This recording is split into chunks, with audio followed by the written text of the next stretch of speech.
Una po sa lahat ay magandang tanghali po sa inyo, no? Mamili kayo dito sa taton na ito. Pag-ibig, utang sa pera, o kamatayan. Sa tingin nyo, ano ba ang pinaka nakakatakot dyan sa taton na ito at bakit? Para po sa akin is kamatayan po. Bakit kamatayan? Kasi di po kasi natin na hawak yung buhay natin kung kailan tayo mamamatay. Di po natin alam kung hanggang kailan lang po tayo nabubuhay dito sa mundo. Halimbawa, gusto mong mabuhay ng napakahabang panahon. Ilan pa kayang years gusto mong magtagal dito? Kung pwedeng habang buhay po, Pero alam mo ba hanggang kailan ka magtatagal dito? hindi ko po alam. Yun yung problema, no? Hindi ko tinatakot, no? Huwag naman sana biglang sa gitna ng interview, bigla tayo sagasaan ng sasakyan. O huwag naman sana bigla kayong mabangga habang kayo naglalakad dyan, no? Kasi talaga ang buhay lamang ay maiksi lamang. Pero ito po sa tingin nyo, patas ba ang buhay o hindi patas? Hindi po. Bakit? Kasi po, tulad po ngayon sa issue po ng Pilipinas is, meron po mga mahihirap na hindi po nabibigyan ng katarungan. Samantala po yung mga mayayaman, sila po palagi nakakamit ng mga hustisya na sila lamang nakakakuha. Ikaw ba bilang isang Pilipino, minsan napapaisip ka bang gusto mo nang umalis ng bansang Pilipinas dahil sa ganitong nangyayari? Opo naman. Bakit? Kasi po dito po sa Pilipinas, is, nakakaugalian na po kasi ng mga Pilipino yung pagiging traidor, pagiging sakim sa pera po. Halimbawa lamang, bigyan kita ng tinatawag na hypothetical situation. Kapag sinabi ng hypothetical, yung ibig sabihin ay laging mangyayari yan sa totoong buhay. Halimbawa, ikaw ay may nag-offer sa iyo ng isang oportunidad. Mag-aral ka at magtrabaho ka sa ibang bansa, kunwari sa Amerika o Canada, kapalit ay hindi ka na magiging Pilipino at magiging iba kang nationality. Pero, nandun na lahat yung mga oportunidad. O versus, mananatili ka dito sa Pilipinas na to, sa likod ng maraming mga issue at mga skandal na nangyayari sa gobyerno. Saan ka pipili? Saan ka pupunta sa tingin mo? Mas pipiliin ko po yung magiging payapa po ako. Bakit? Kasi po, nakakapagod din po mag-isip ng mga ganitong situation po na hindi man po tayo makatulong, hindi man po, wala po tayong kakayang mga mahihirap para maibangon yung Pilipinas sa ganitong sitwasyon po. I see. Okay, ganito. Para mas natin maintindihan lahat-lahat, sundan niyo ng aking katanungan, no? Tanong ko lamang sa iyo, kayo ba isang mabuting tao po?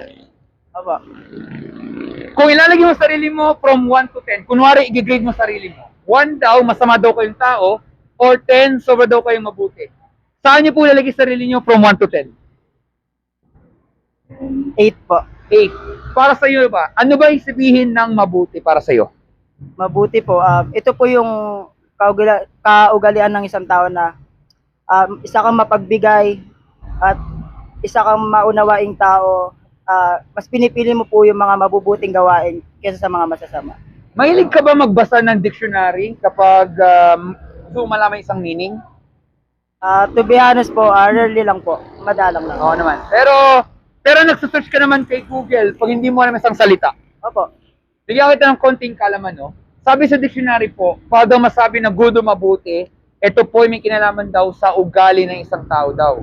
Dapat wala siyang ginagawang masama, wala siyang ginagawang krimen, wala siyang sinasaktan na tao, kahit sanggol pa yan, at wala siyang ginagawang kasalanan. Kung tama talagang sinasabi ng dictionary, tingnan natin kung tama talaga ito. Kasi sabi niyo kayo isang mabuting tao, di ba?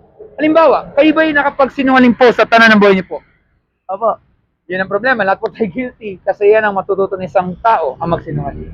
Pero ito po, kayo ba'y nakapagnakaw ng kahit anong gamit sa tanan ng buhay niyo po? Mapalapis, ballpen, barya, may napo sa kalsada, hindi mo na binalik, or nangopya ka o nagpakopya ka sa exam or quiz sa tanan ng buhay niyo po?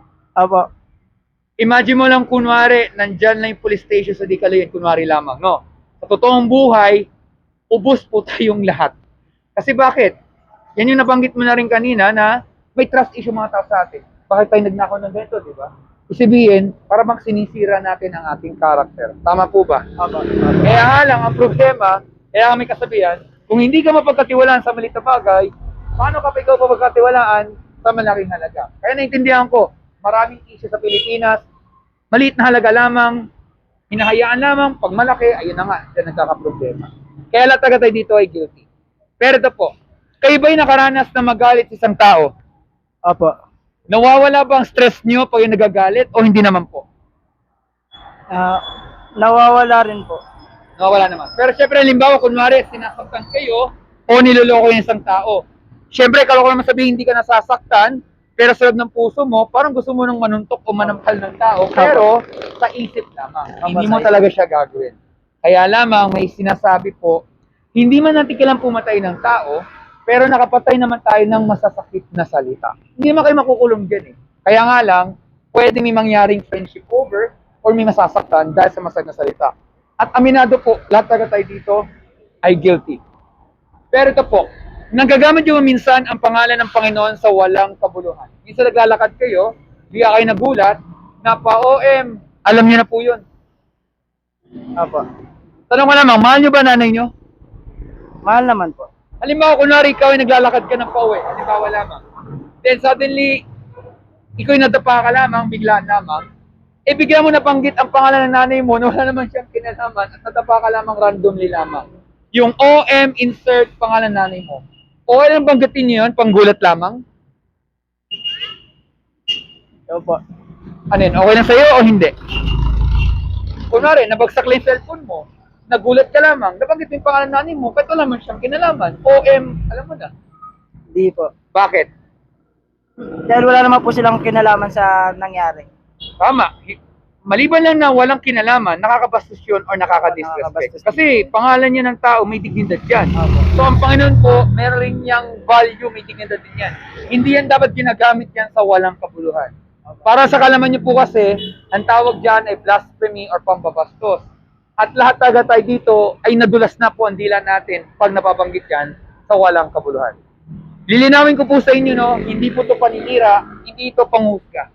Kasi yung tanong na yan ay tanong po ng lahat talaga ng tao yan. Kasama po ko dyan. Sa tingin mo kaya, kung tayo po mamamatay, hindi ito pananakot at haharap tayo sa tinatawag na Judgment Day sa Panginoon, sa tingin nyo kaya, kayo ba ay guilty sa nagawa nyong kasalanan or innocent po yung tao? Di po. Paano hindi? Ulitin ko ang tanong, oh. Halimbawa, pag po tayo namatay at haharap tayo sa Judgment Day ng Panginoon, titingnan niya lahat ng ating mga ginagawa nung tayo nabubuhay. Mabuti at masama. Eh ngayon, sa tingin mo, base sa ating katanungan kanina, kayo ba'y guilty sa nagawa niyong kasalanan o innocent kayong tao? Guilty po. Guilty. Sa tingin niyo kaya, saan kayo pupunta halimbawa pag kayo namatay? Sa langit ba kayo pupunta o sa impyerno? Tanong lamang po. Hindi ko po alam. Hindi mo sure? Hindi ko po. Naintindihan ko naman yan.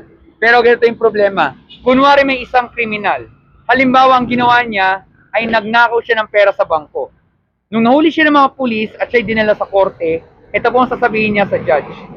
Judge, guilty po ako sa nagawang kasalanan, pero hindi ko po alam kung saan ang pupunta. Ano ang maging reaction ng judge? Magagalit. Ano hindi mo alam? Eh, nagnakaw ka nga ng pera, so alam mo yung krimen na yan. So alam mong kailangan mong pagbayaran, kailan talaga siyang itapon sa kulungan. Tama po ba? Kailan niya pagbayaran? Opo, kailangan po talaga. Okay. Kasi yan po sinasabi ko po ay parang ganyan din ang sinasabi ng Bible. Sabi kasi sa Biblia, ang mga tao nagsinungaling, nagnakaw man, nagtanim ng galit, at iba po man nagawang kasalanan, ay walang makarating sa langit. Hindi makikita ang krimen ng Diyos kung hindi itatapon po sa nagabagang apoy o impyerno. Sa tingin nyo kaya, kayo ba'y nag-alala na maaaring kayo po ay sa hell mapupunta, pero hindi lang po kayo, tayong lahat, kasi may nagawa po tayong kasalanan sa harap ng Panginoon. Kayo ba ay nag-alala po ba dito? Kasi sabi ng Bible. Opo, nag-aalala rin. Nag-alala kayo? Ano man po mangyari, dapat ay mag-alala kasi po buhay ang pinag-uusapan natin. Oo, bigla lang itong interview na to, pero don't get me wrong po, wala pong masamang action. Ako po ay nagmamalasakit lang po naman. Tanong ko lamang sa'yo, mahal mo ba sarili mo? Opo. 100% sure? Opo, mahal ko po sarili. Kung mari may nagawa kang isang kasalanan, mahal mo pa rin sarili mo. Hindi na po. Parang nabawasan na. Nabawasan na po. Parang wala na sa 100% mo, Opo. nabawasan. Naintindihan ko naman yan. Ganito lamang yan. Tayo ba'y perfectong tao? Hindi po. Diba, lahat tayo nagkakamali, no? Kasi kaya ko po nasabi yan, may mga tao po, nagawa daw kasalanan, feeling nila, wala na daw silang kwenta. Yung iba, feeling nila gusto nila magpakamatay na. Dahil lamang may nagawang kasalanan. Eh, ang problema po kasi, dahil po tayo makagawa talaga ng kasalanan. Kahit mag-ingat pa tayo, makagawa tayo ng kasalanan. Tama po ba? Opo. Pero hindi ibig sabihin po nun, ay dapat mawala tayo ng pag-asa. Kaya nga po may tinatawag na aral, lesson. Kailangan natin talaga matuto kahit sa mapapait na pangyayari para hindi natin nagagawa ang mga kasalanan o pagkakamali. Dahil tandaan po natin, pag po tayo namatay, sabi sa Bible, lahat po tayo husgahan ng Panginoon. Titingnan niya lahat ng ginagawa natin nung tayo nabubuhay. Mabuti man yan o masama. Ang masakit po dito, kapag yung nagawa nating kasalanan ay talagang napansin to ng Panginoon, impyerno po naghihintay sa atin. Kaya mataas talaga ang standard o pamantayan ng Panginoon. Bagamat nakapag-alala yan, pwede po magbago kung narinig natin ang isang napakahalagang salita. Narinig salitang mercy, M-E-R-C-Y. Opo. Ano po sa Tagalog nun? Hindi ko po alam yung Tagalog naman. Pero familiar ka sa Opo, mercy. familiar na po. Sige, sirit na. Sige po. Sa Tagalog po ay awa. Narinig mo yung salitang awa? Opo. Kayo ba hinahingi ng awa sa araw-araw? Opo. Dapat lang. Kapag sabi kasi ating awa o mercy, yan po ay pagpapakumbaba sa Panginoon. Yung humingi ka ng tulong lagi sa Panginoon.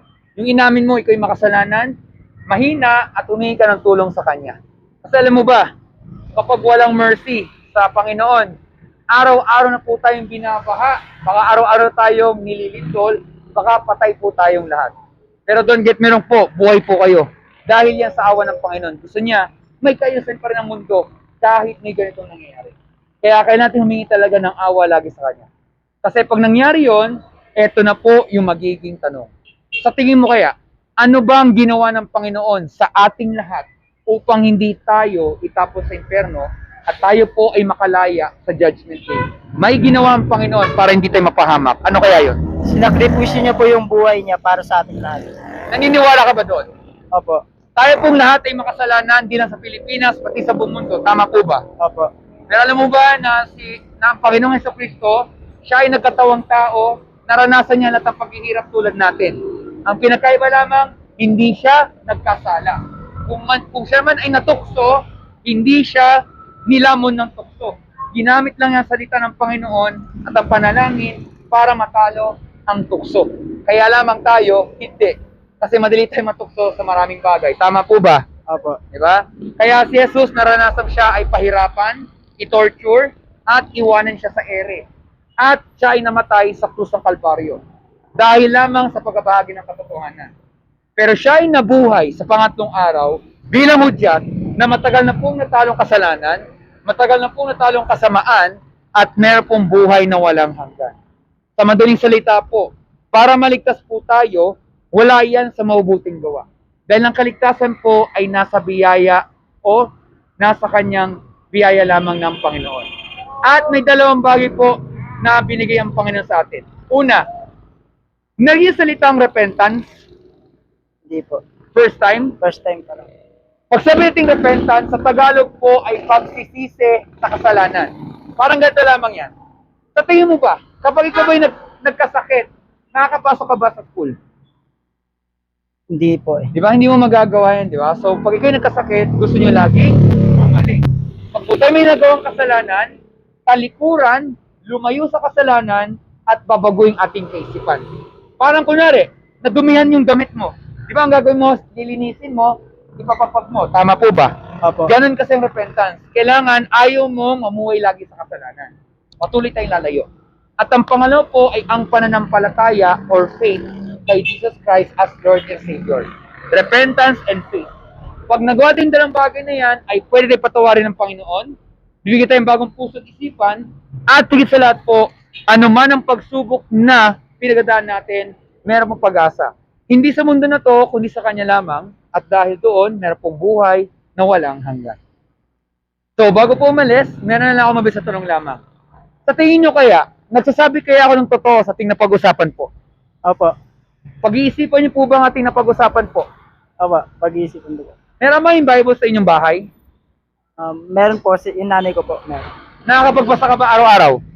Hindi po. Dahil, busy po sa trabaho. Ganito lamang yan. Pag ikaw'y nagugutom, anong gagawin mo? Kakain po. Di ba? Kahit busy ka, kakain ka. Kasi kundi, magkakasakit tayo. Sana po, magawa natin talagang paraan na mabasa natin ang Bible. Kasi pagkain yan sa spiritual. Sabi kasi sa Bible, ang kalaban natin dito ay kasalanan, tukso, at ang mga masasamang espiritong nanggugulo sa ating lipunan. Ibig sabihin lamang po niyan, pag hindi tayo nagbabasa ng kanyang salita, maaari tayong maligaw ng landas. Maaari hindi natin alam pala yung sinasabi pala ng tao, ay dinadala na pala tayo sa mali. Kaya yun yung dahilan kung ba't maging maingat tayo dito, kasi hindi tayo malakas po dyan. Maaring malakas ang ating katawan, malusog tayo, pero problema, ang ating spiritual ay mahina. Madali po tayo matukso talaga sa lahat. Kaya mahalaga natin mabasa ang kanyang salita. Bilang pagkatapos po, ang masamang balita, lahat po tayo guilty, lahat po tayo makasalanan, kaya from 1 to 10, ang grade sa atin ay negative. Bagsak po talaga tayo. Kasi ang mabuti lang talaga ang Diyos dahil siya ay nagbibigay ng babala sa atin. Pero ano yung problema? Hindi natin sinusunod ang kanyang instruction. Kaya sinong damay-damay? Lahat po tayo. Kaya yung dahilan kung bakit hell ang naghintay sa atin. Subalit, marami namang maliligtas. Hindi nga lang po lahat. Kaya maganda po na sana tayo po ay kasamang maliligtas kung talaga po tayo ay patuloy nagsisisi sa kasalanan, repentance, at nanampalataya or faith kay Jesus Christ as Lord and Savior. At pag nangyari yung dalawang bagay na yan, ay pwede tayo patawarin ng Panginoon, bigyan tayo ng bagong puso't isipan, at higit sa lahat po, anuman ang pagsubok na pinagadaan natin, meron pong pag-asa. Hindi sa mundo na to, kundi sa Kanya lamang, at dahil doon, meron pong buhay na walang hanggan. So maraming salamat po dito sa oras na to. Meron may katanungan po. Wala na po. So kung ang katanungan po, kapag nagpapasalamat dito sa oras na to, mag-ingat po kayo, stay safe po sa inyo, God bless po sa inyo, at babati na lang po ako ng advance Merry Christmas po sa inyong lahat. Salamat po. Advance Merry Christmas po sa lahat dyan. Salamat, ingat po kayo.